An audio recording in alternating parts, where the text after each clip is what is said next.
शंकराचार्य विवाद पर सीएम योगी के खिलाफ हुए हैं दोनों डिप्टी सीएम। जी हाँ, पहले तो आपने देखा था जब ये विवाद चल रहा था, केशव प्रसाद मौर्य ने बोला ही था। अब ब्रजेश पाठक की तरफ से भी बयान आया है कि शिखा खींचने वाले के खिलाफ कार्रवाई होनी चाहिए। किसी भी धर्म में अनादर करना अपराध है। तो अब शंकराचार्य में कहीं ना कहीं देखने को मिल रहा है कि इस विवाद में बीजेपी दो धड़ों में बढ़ चुकी है। यहां तक कि दोनों डिप्टी सीएम योगी आदित्यनाथ के बयानों के आप कह सकते हैं कि अलग धड़े से बयान दे रहे हैं। शंकराचार्य विवाद को लेकर योगी के खिलाफ हुए हैं दोनों डिप्टी सीएम।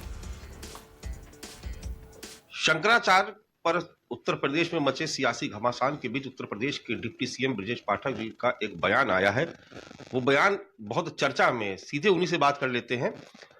आपने कल एक बयान दिया और ये कहा कि किसी ब्राह्मण की शिखा पकड़ना जो है, घसीटना महापाप है। आपने ये बयान कैसे दिया? ये दरअसल जो भारत की संस्कृति है, जो सनातन संस्कृति है, और हिंदू मैथोलॉजी यही कहती है कि शिखा को टच करना भी अपराध है और खींचना तो महाअपराध है। जो भी इसके लिए दोषी हो उनके खिलाफ कड़ी कार्रवाई होगी चिन्हित करके, और किसी को भी बख्शा नहीं जाएगा। हर स्थिति में शिखा को टच करने वाले व्यक्ति को, खींचने वाले व्यक्ति को कड़ी से कड़ी सजा मिलनी चाहिए। लेकिन आप तो देख ही रहे हैं कि सरकार का जो रुख है वो थोड़ा सा अलग है। हमारा स्टैंड किसी के खिलाफ नहीं है, हम विवाद में नहीं हैं, लेकिन किसी भी धर्म के प्रति यदि आप अनादर का भाव, तिरस्कार का भाव और यदि अपमानित करने का कोई कृत्य करते हैं तो ये अक्षम्य अपराध है। अच्छा देखिए, जैसे कि पहले कहा गया, अप्रत्यक्ष तौर पे ही कहा गया, लेकिन ये कहा गया कि कालनेमी की संज्ञा दी गई। देखिए, हम इस विवाद में नहीं है। अभी कहा कि कानून पर कोई नहीं हम है। इस विवाद में नहीं है। हमारा सिर्फ स्टैंड ये है कि शिखा को टच करना भी अपराध है, खींचना तो महाअपराध है और कोई भी दोषी इसमें बचेगा नहीं, कड़ी कार्रवाई होनी चाहिए। अच्छा, एक सवाल ये था इसमें कि देखिए, पहले जो केशव प्रसाद मौर्य जी थे उन्होंने, हम इस विवाद में नहीं, हमारा इसमें कुछ नहीं कहना है। हमारा सिर्फ स्टैंड ये है कि शिखा को टच करना भी अपराध है और शिखा को खींचना महाअपराध है और जो भी दोषी होगा कड़ी कार्रवाई होगी। तो मतलब जिन लोगों ने शिखा खींची थी वहां पर कार्रवाई होगी, कड़ी कार्रवाई होनी चाहिए और होगी, और सबका लेखा जोखा है, ऊपर वाला सब देख रहा है और आने वाले समय में इसका परिणाम भुगतना होगा। तो ये उत्तर प्रदेश के डिप्टी सीएम ब्रजेश पाठक जो साफ तौर पर कह रहे हैं कि जिसने भी शिखा पकड़ के खींची है उसका हिसाब होगा और उसके खिलाफ सख्त कार्रवाई होगी। कैमरा पर्सन धर्मेंद्र साहू के साथ मानस श्रीवास्तव, लखनऊ, न्यूज़ 24।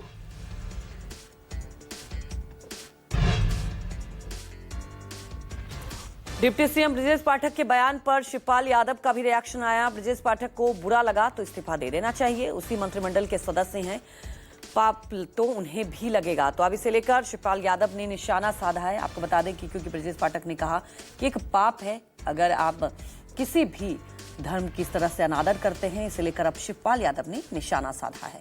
उन्होंने ये तक कहा कि अगर बुरा लगा है तो उन्हें इस्तीफा दे देना चाहिए। वो उसी पार्टी के हिस्सा हैं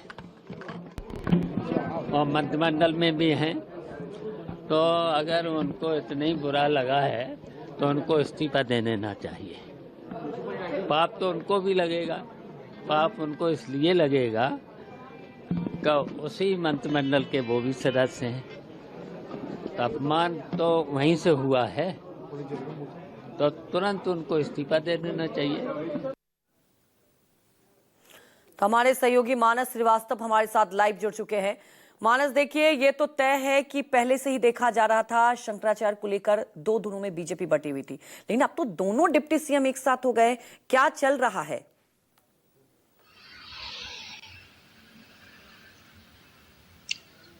देखिए, अब डैमेज कंट्रोल की कोशिश की जा रही है। ये बात बिल्कुल सही है कि शंकराचार्य के मुद्दे पर विपक्ष को एक बहुत बड़ा मौका मिला कि वो उस भारतीय जनता पार्टी पर हमला करे जो सनातन की पैरोकार है, जो सनातन की बात करती है।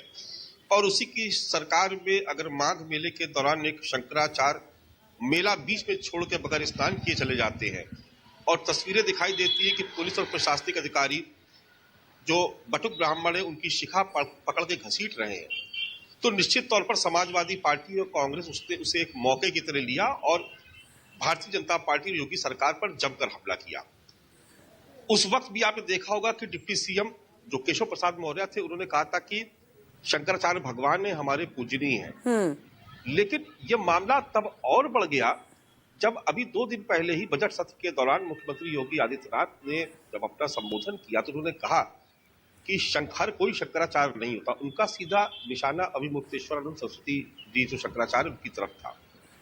साथ में उन्होंने ये भी कहा कि कानून से बड़ा कोई नहीं, खुद मुख्यमंत्री का पद भी बड़ा नहीं, कानून के दायरे में सबको रहना पड़ेगा, हमें कानून का पालन करना भी आता है और करवाना भी आता है।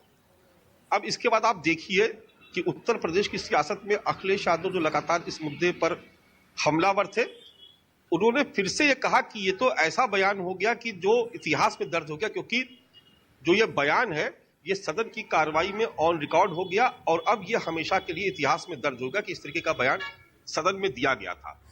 और इसको लेकर के शंकराचार्य ने भी नाराजगी जाहिर की। अब सवाल इस बात का है कि भारतीय जनता पार्टी शंकराचार्य के मुद्दे पर पहले से 2 खेमों में थी जी, चाहे सरकार हो और चाहे संगठन हो। बोल कोई नहीं रहा था, लेकिन यह बात साफ तौर पर नजर आ रही थी कि सरकार के भीतर भी 2 फाड़ है और संगठन में भी बहुत सारे लोग इस बात को मान रहे थे कि यह गलत हुआ, यह नहीं होना चाहिए था, क्योंकि इससे कटोगे तो बटोगे के का जो एक नैरेटिव था इसको बहुत तगड़ा डेंट लगा, एक चोट लगी है।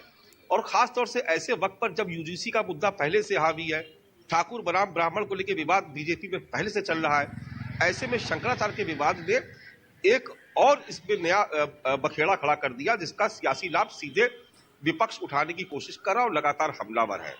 अब यहाँ पर ब्रजेश पाठक के बयान को हम इस तरीके से देख सकते हैं कि यहाँ पर 2 बातें हैं।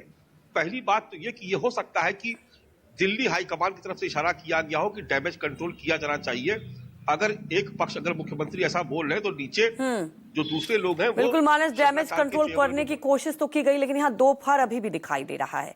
अब इसका खामियाजा कितना बीजेपी कर पाएगी या नहीं, ये तो वक्त बताएगा। फिलहाल हमारे साथ जुड़ने के लिए आपका बहुत बहुत शुक्रिया।